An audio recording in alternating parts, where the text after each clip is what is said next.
Welcome to another episode of What the Hell, where hot stuff happens. So today I'm going to be doing some aluminum brazing, and I'll be using this Bernzomatic aluminum brazing and welding rods, which I got from Home Depot. I believe it was $7, and it comes with 2 sticks per package. This is the model AL3, and from the specs, the melting temperature is 720 degrees Fahrenheit to 750 degrees Fahrenheit, which is quite low compared to the melting temperature of aluminum, which is roughly 1200 degrees Fahrenheit. And here's how the sticks look. According to specs, these are mostly made out of zinc, 93% zinc, 4% aluminum, and 3% copper. These brazing sticks are designed to be used as they are. No need to use additional fluxes to make them work, but I'm gonna do one better and use a flux.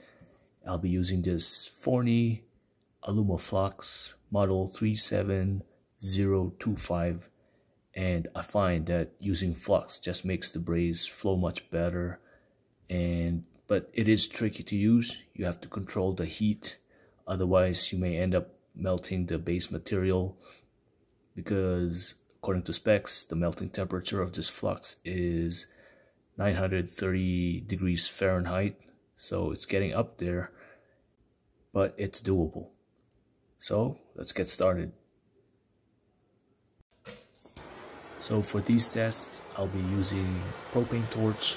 No need for MAP gas or oxyacetylene, since I'll be using these 3-inch extruded aluminum pieces, which are quite small and heat up quite quickly. So I'm preheating the piece, evenly heating it up, and on the left side I'll be using just a brazing stick, no flux, and then on the right side I'll be adding flux just to compare and see how the braze look. And as you can see, the brazing stick is already melting. It doesn't take much heat to melt this stuff.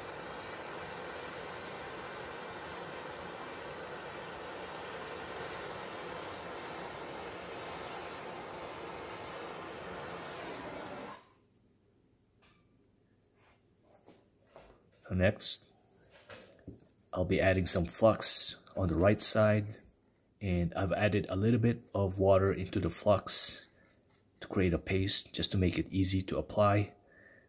If I didn't add the water, the blowtorch would have just blown the powdered flux away. But you do need to be careful when applying the heat, as the water content in the flux will make the flux pop or explode on you, just like that, and it might get on your skin, so just be aware of that. So what I do is keep the flame a few inches away until the water evaporates, and then bring the flame closer to melt the flux. Yep. So the left side is still molten. So like I said previously, the flux melts at 930 degrees Fahrenheit, while the brazing rod melts at 720 degrees Fahrenheit. And the aluminum melts at 1200 degrees Fahrenheit, so it's a fine balance in applying the heat. So the flux has already started to melt here. And my mistake here is I keep taking off the brazing rod, when I should have just keep it on the aluminum to melt it. Because now I'm overheating the base aluminum. As you can see, it's turning brown. So that's too much heat now. And the left side, where the molten puddle is, it's already starting to melt. But you can see how nice the brazing, the molten braze flowed into the aluminum.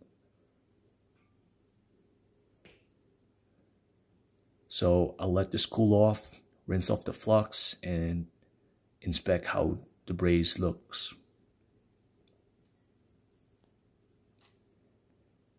And on to the next test. For the first test, I'm going to be doing a butt joint braze, where I take 2 extruded aluminum pieces and put them side to side, and I'm going to braze the seam first without the aid of flux. And then I'm going to do a second test with the use of flux, and we're going to compare how the braze looks and how it performs mechanically. And we'll see which joint performed the best.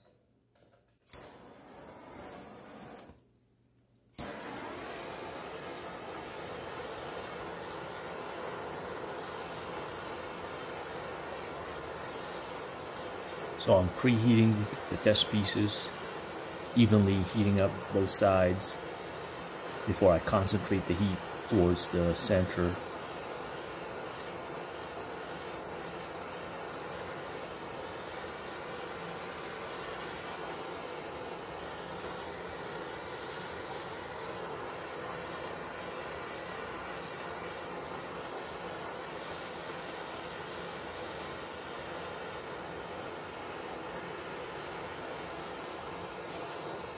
So I like to test the brazing rod by touching the aluminum just to see if it's already melting up the temperature.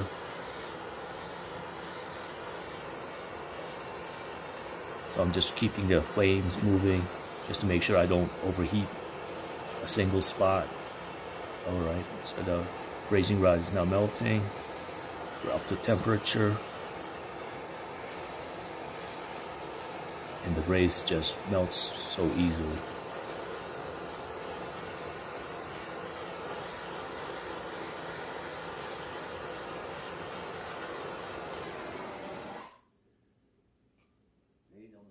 Alright, so now we'll let that cool and we'll do the next test. We'll just put some flux right along the seam.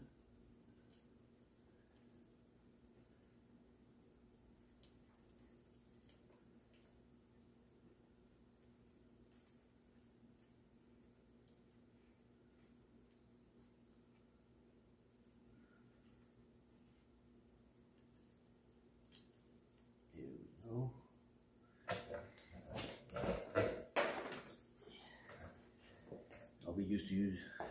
Be sure to use my pliers this time so I don't burn my fingers.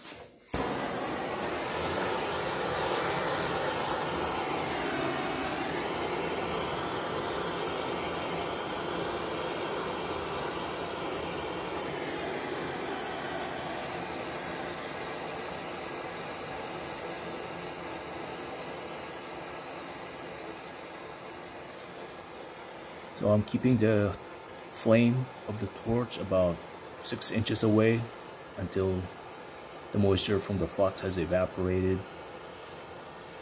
and then I'll bring it in closer and heat up the rest of the aluminum.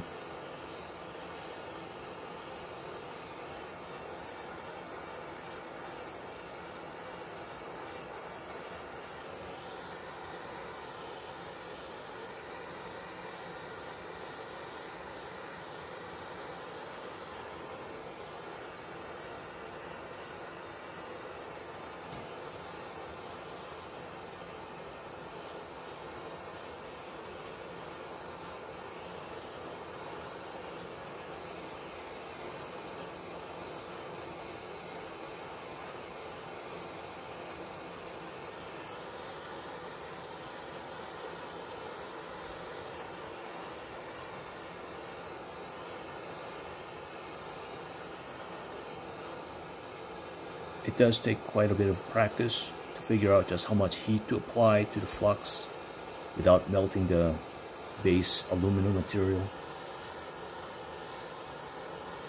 Because like I said before, the melting temperature of the flux is about 930 degrees Fahrenheit, and the melting temperature of the aluminum is 1200 degrees Fahrenheit. So it doesn't take much time to overheat the aluminum. We're talking about seconds.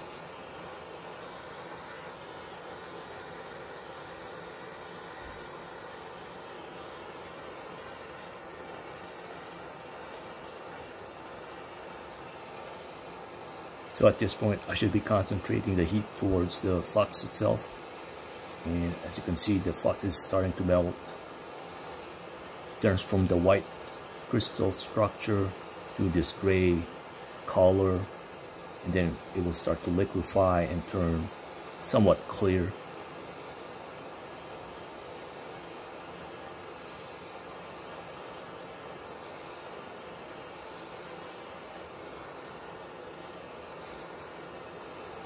And at this point, I can bring the torch even closer.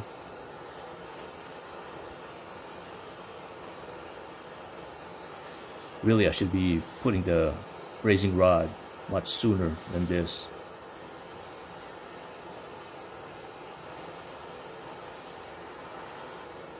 Because now the aluminum is somewhat overheating. Oh, there goes the braze. See how nice it flowed into the joint? It's like it wicked itself into the rest of the aluminum surface.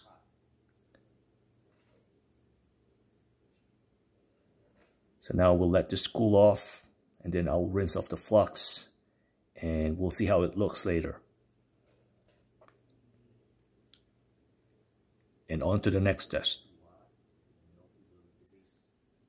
So for the final two tests, I'm gonna do a lap joint braze. First, we're gonna do the no flux braze, and then the last test, we're gonna add the flux. This one is quite tricky because the test pieces are so light. They move so easily with just the slightest touch.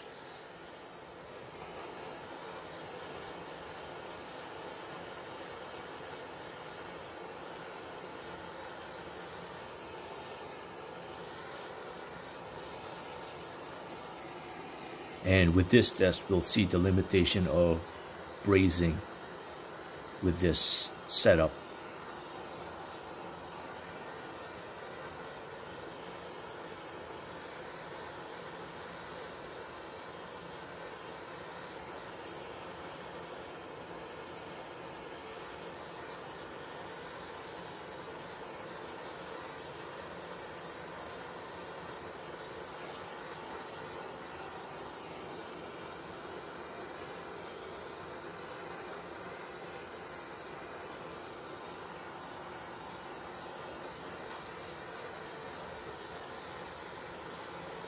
Alright, we can apply the braze.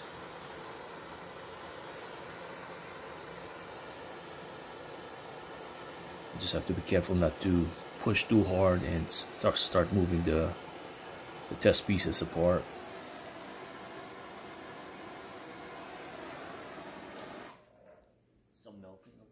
So now I'm gonna let this thing cool off and then flip it to the other side and braze the other end.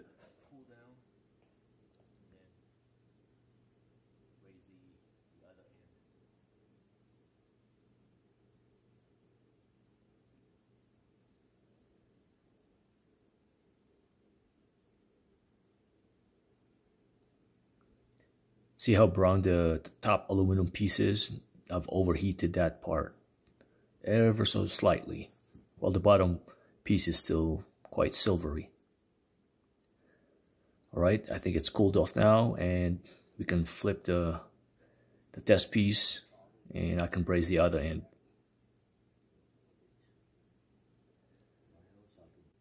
And this is where I demonstrate the limitation of this brazing technique.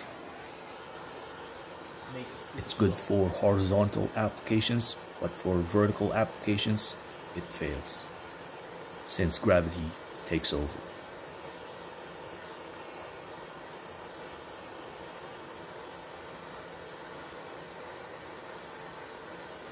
So now, watch the other end that I've already brazed. Watch as gravity starts pulling the braze down. See that? the braze is pulling apart on the other end just from its own weight. And when we do the pull apart test later, we'll see that this is why it failed.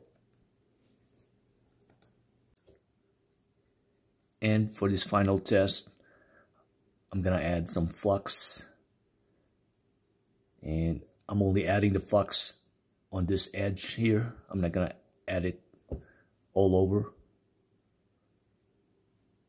And the amazing thing is with this flux, once it starts melting, it will just wick itself into the gap.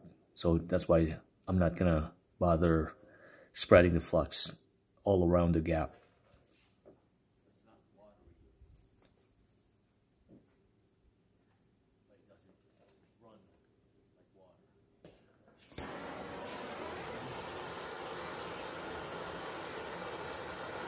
Well, I had the flames a bit too close there. As you can see, the flux starts popping and flaking off because it got too hot too quickly before all the water evaporated out of the flux. And I'm just throwing the flames all over the place, trying to heat up the piece as evenly as possible. Just control the heat to keep the flames far enough from the aluminum that it doesn't melt it. You'll know if we've got the right temperature when the flux starts melting. Then we can dip the brazing rod.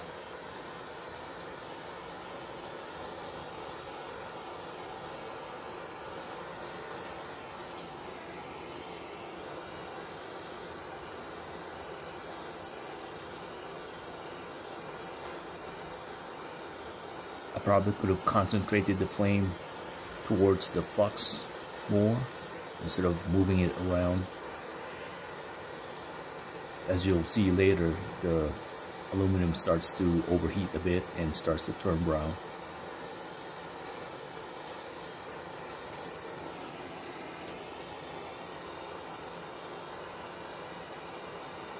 But pay attention to the flux. Once it starts melting and I apply the brazing rod, watch for the edge or the gap between the two pieces.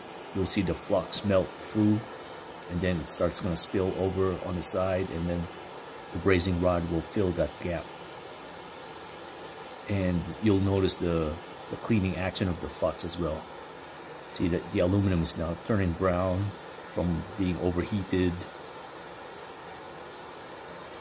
But you can see the area around the flux where it's still silvery.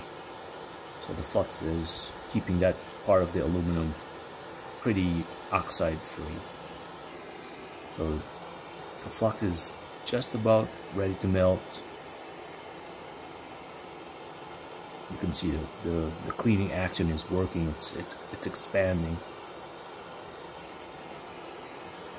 But unfortunately, I'm also overheating the aluminum.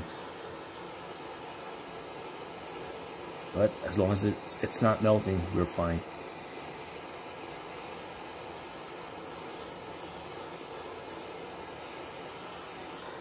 But I'm gonna start applying the brazing rod.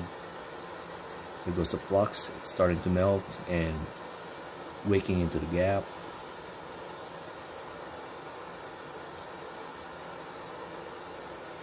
Watch the gap.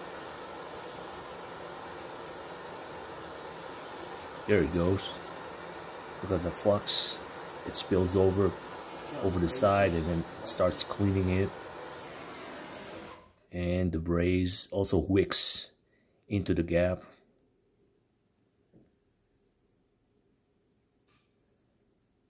And that's why I like to use the flux. It just makes the braze wet or flow into the gap much better. And I don't even need to flip the test piece and braze the other side, because as you'll see in a moment, the brazing material has flowed all the way to the other end. So now I'll just let this thing cool off. I could always tell that the flux and the braze has gone all the way through. So I'm pointing here that the braze has flowed all the way through on the sides and all the way to the other end. It may not look pretty, but it's done its job.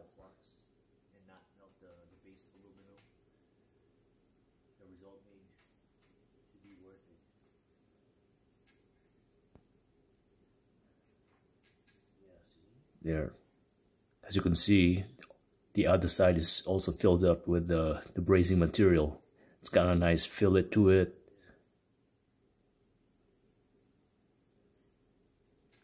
On both sides, and this hole also has filled up with the brazing material.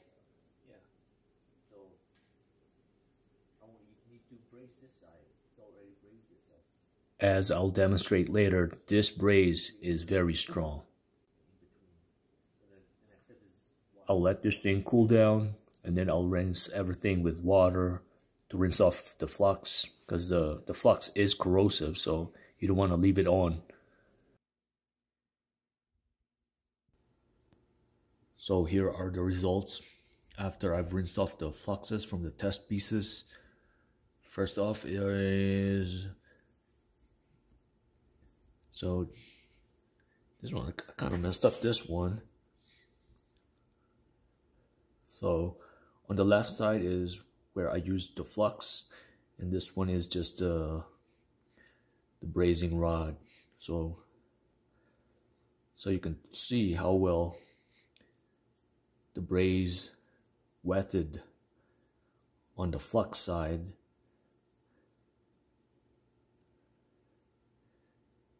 It's almost flush with the test piece. And you can see the cleaning action of the flux. It left the aluminum here silvery, versus on the right side where it's kind of oxidized from the heat. And yeah, you can see how caved in that side is because it just overheated. So here's a similar test piece. This one I did better control with the heat. Once again, the left side is with the aid of the flux. You can see how relatively shiny the base aluminum is, thanks to the flux, the cleaning action of the flux. And the brazing material is pretty wetted to the base metal compared to the right side where it's just the brazing rod. You can see how much it looks like it's still beading on the surface, versus the one on the left side where it's wetted and almost flush with the base metal. And you can kind of see the flux cleaning action on this side.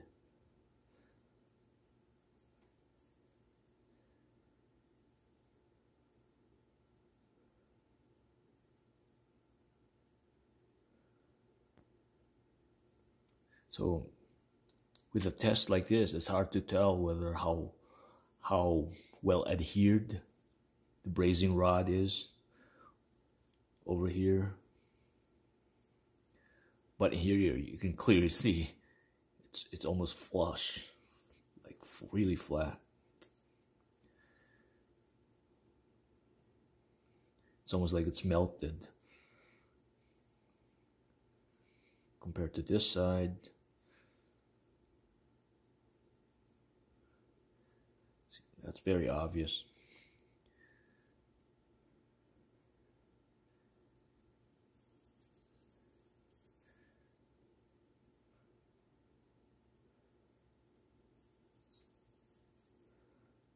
Right, and the next test that we did was these lap joints.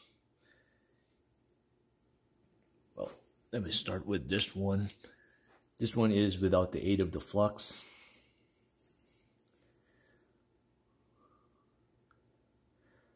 So if you remember, I tried to braze just the ends So first I did this one,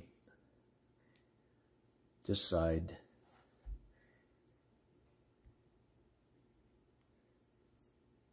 And it looked all right. It didn't look like this. But then as soon as I flipped it to braze this side, gravity took over and started to pull on the molten braze, and it started to lift off like that. So it started to sag while I was brazing this side. So this side cooled off flush with the base metal. Again, this is without the aid of flux. And I don't think the braze went through the crack here.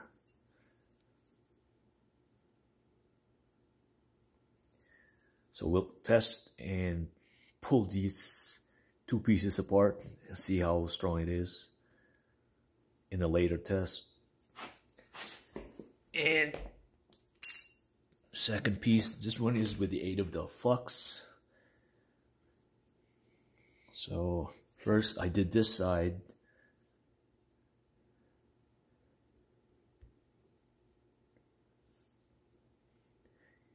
This side I kind of overheated, so it partially melted the base metal.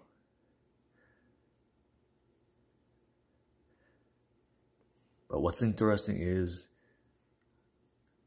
I only brazed this side, and the molten braze wicked itself into the crack, as you can see, on both sides and into the other side. This side has a nice fillet to it. I didn't even braze this, the braze just wicked in between the two pieces and created that nice fillet right there.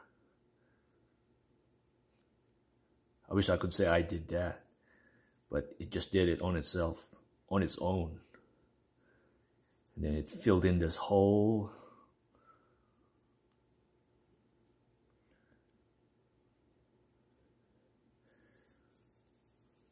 So this is a nice example of how, with the aid of flux, how the brazing will look like, or how much better the brazing could look like if you control the heat correctly.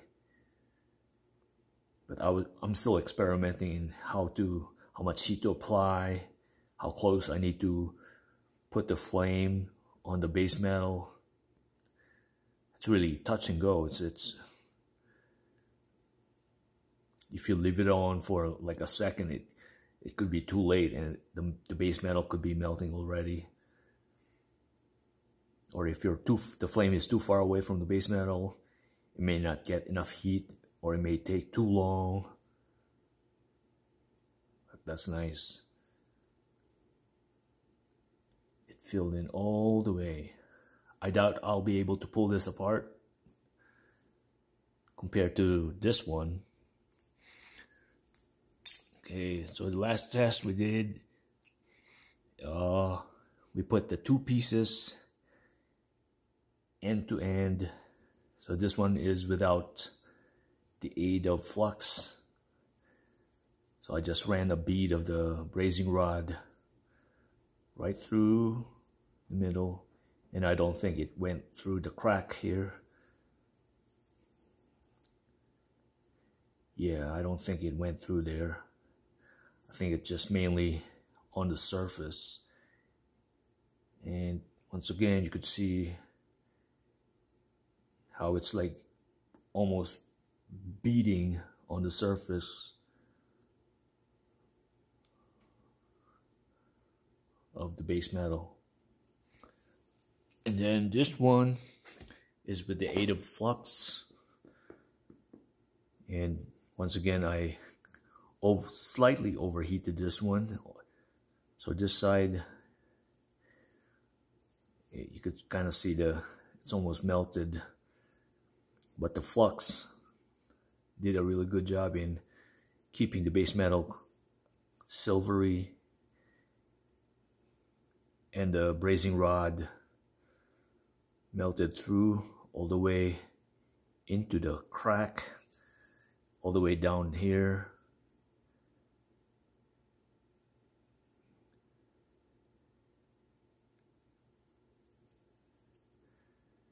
And over here.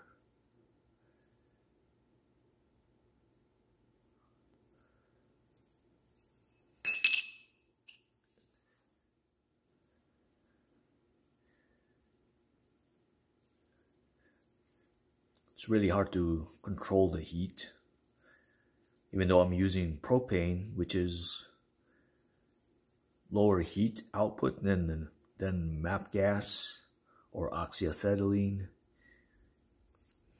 I was still end up putting too much heat on these small test pieces and partially melting. And it doesn't take that long, man. It's just like within really a few seconds and it's melted before the flux thoroughly melts itself and does the cleaning action, and then makes the brazing rod wet into the test piece. And I doubt I'll be able to pull this thing apart and break the seam.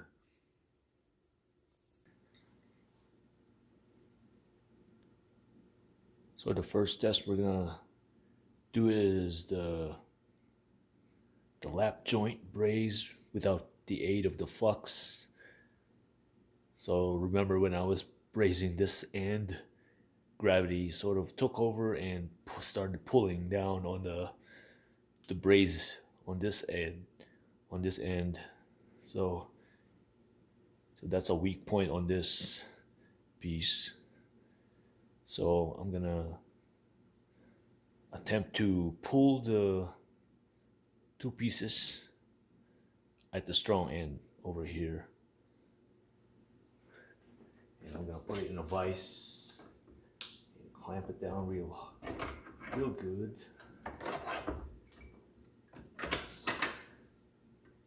Here. And use a wrench and start pulling it apart. Let's see how it works. Okay, here we go.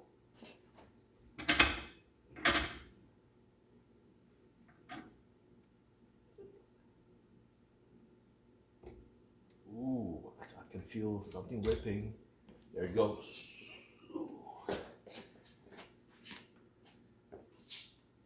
And as expected, so this was the strong end.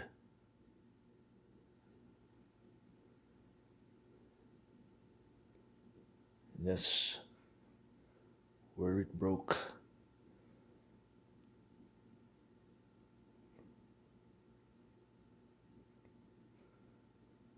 And that's the weak end.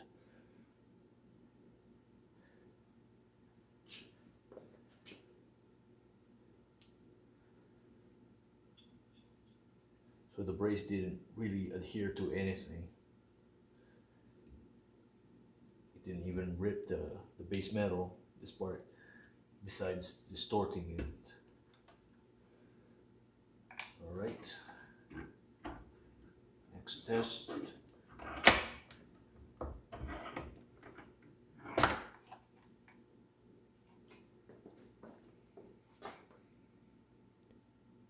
This piece is with the aid of the flux.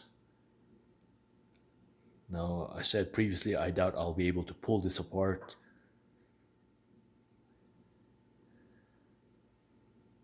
This one has the nice fillet right there on one end, thanks to the flux, the wetting ability of the flux. So I guess it doesn't matter which end I pulled. Okay, clamp it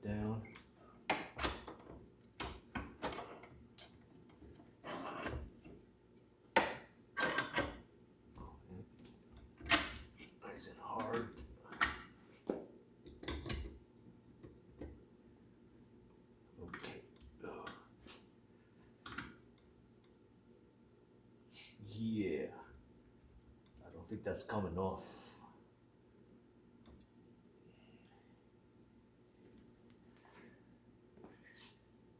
Yeah, it's on there. This thing is not gonna come off.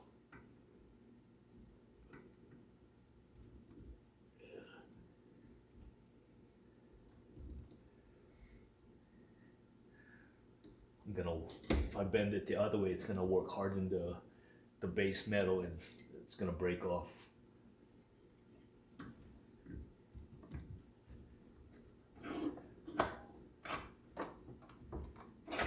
Yeah. Nice. It didn't even break the braze. Look at that. Still a nice fillet on that end.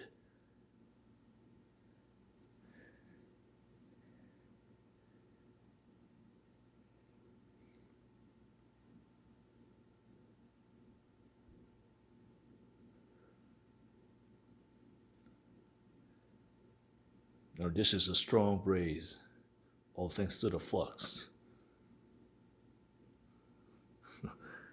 Base metal is all mangled, but no break whatsoever on the braze.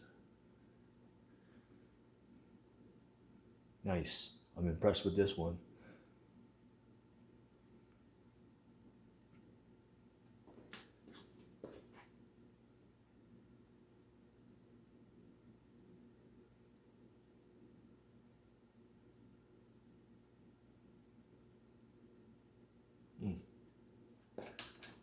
Just out of curiosity, I'll just bend it the other way.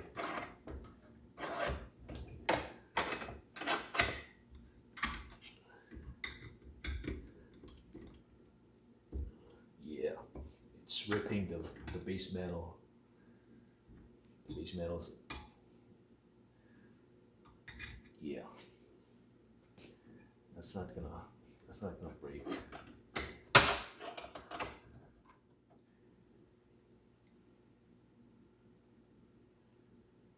All right. Next test is where we butted the two pieces together. This one is without the aid of the flux, and visually it looks like the braze is just sitting on the surface, like it's beating on the surface. So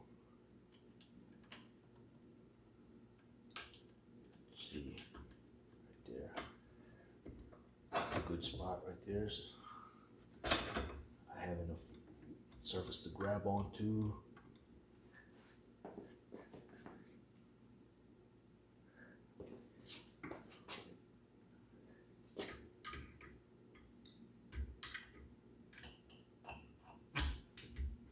Well, that didn't even do much. I just bumped it and it broke off. Well, that's a fail.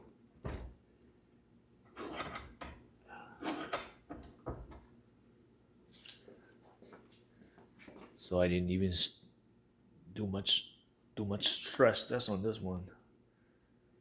I guess I didn't apply enough heat, or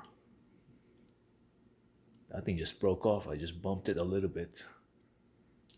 Yeah, and it didn't even like wick in between the pieces.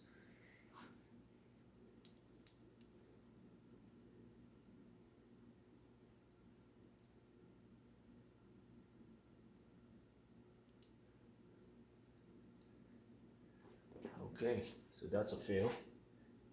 And the last test is, this one is with the aid of flux. So once again, it's got a nice wet look to it. It looks like the braze went all the way through the bottom, in between the crack, along the edges, on both sides.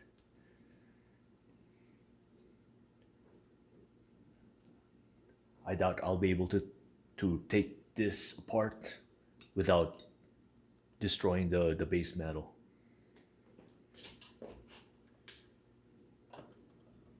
Let me connect it on this side so I have a better grip.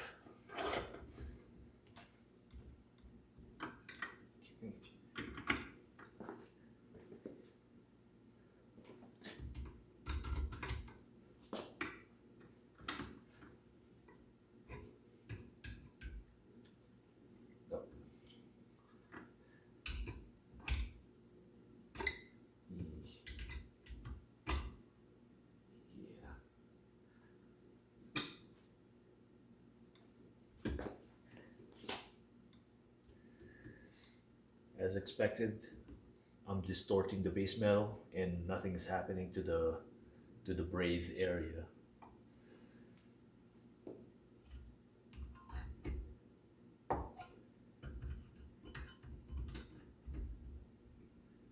Yeah, I'd say this is a success. So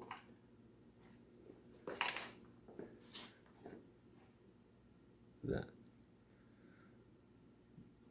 I bent that like 180 degrees and nothing has happened to the braze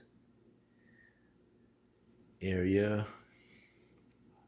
I don't see any crack along the braze.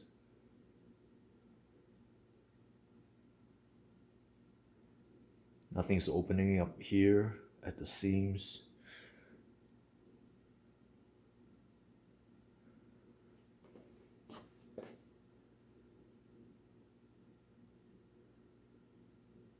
Let's try bending it the other way.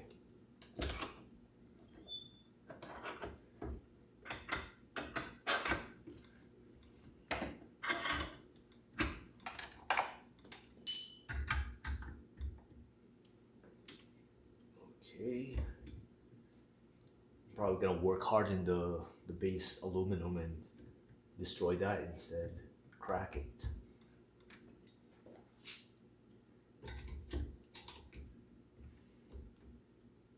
Yeah, nothing's gonna happen there.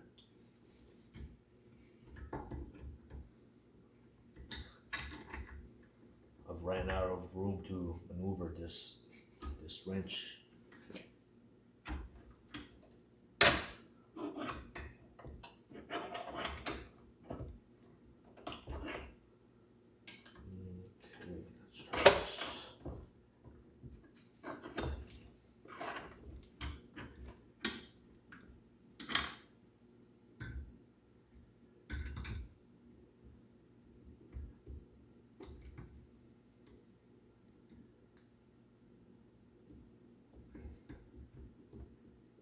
Yeah, I can't bend that any further.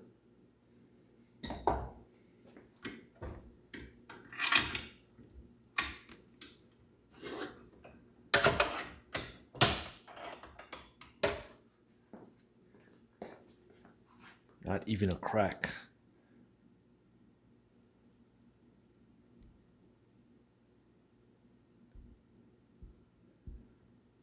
I hope the camera focuses that.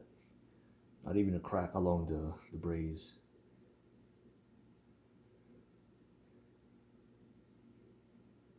So both test pieces with the use of the flux, pretty much a success.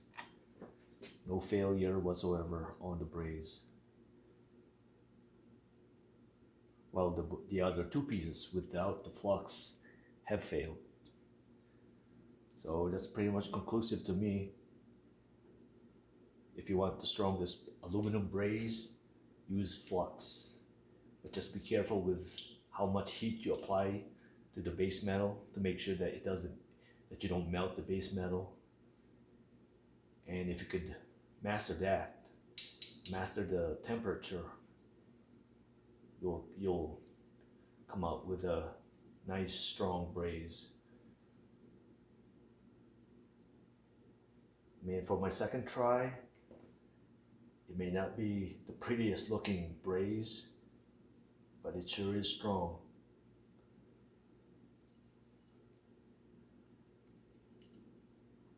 Now, even though these tests were a success, I wouldn't use this braze with for something structural, something that's will affect your health, your life, like on a vehicle or anything like that. I wouldn't use this braze.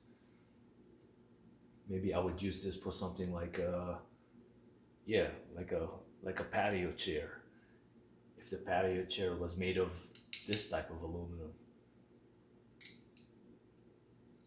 But if your life depended on it, I wouldn't use any kind of brazing technique. But yeah, this is seriously impressive. I'm not sure if I'm more impressed with the brazing rod or with the flux. I think I'm more impressed with the flux. If you use the flux, you'll get strong results like these.